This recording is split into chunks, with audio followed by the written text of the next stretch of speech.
Hey everyone, bit of a different video here. We're at the green mat, but no repairs this time. About a week ago, I had someone message me regarding this AstroAI multimeter right here. They wanted to know if it was good and if they should get one too. Now, since more of you might have that same question, let's break it down because I don't want you folks buying garbage.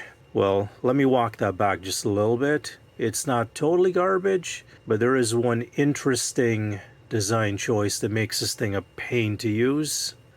Let's compare it to this cheap $5 meter that honestly still gets the job done. Looks and feels like a cereal box prize, but it works. When I want to check resistance, I do this, and bam, done. Voltage, same thing. Want to turn it off? Done. This fancy one on the other hand, I've got to continuously click this button here to toggle through all the different measurements, and there's no back button on that as well. Let's say I wanted continuity, but I went one too far.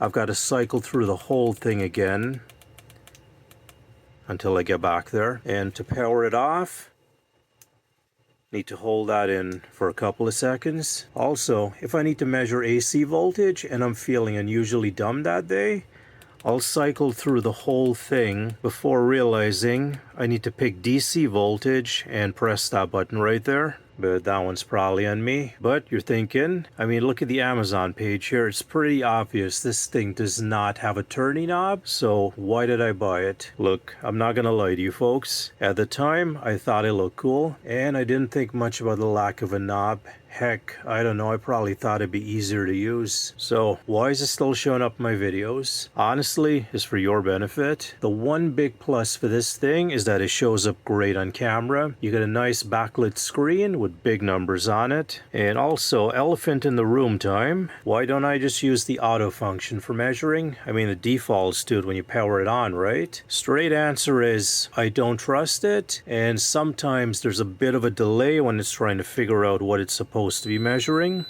And as well, the auto function only seems to work for voltage, resistance, and continuity. You still need to set it manually for stuff like diodes and capacitors. For example, if you try to auto this capacitor right here, it's just going to try and measure resistance. So yeah, it's not that this thing's bad, it's just that there's enough tiny issues that it could make you regret buying it. And if you're in the middle of an annoying diagnostic, this thing's probably just going to annoy you even more. Also, uses standard batteries, and they do seem to last a fair bit. I've only changed the batteries out once so far, and I think I've had this thing for like a year and a half now. But it would have been great if this thing took 18650 cells and was USB rechargeable. I mean, this $10 piece of junk, this is USB rechargeable, but the premium meter, still using AAA's. So yeah, it's not junk, but if you're picking up your first meter, don't chase fashion over form. That said, are any of you currently running this meter? If so, do you have the same issues with it? Or am I the crazy one? In any case,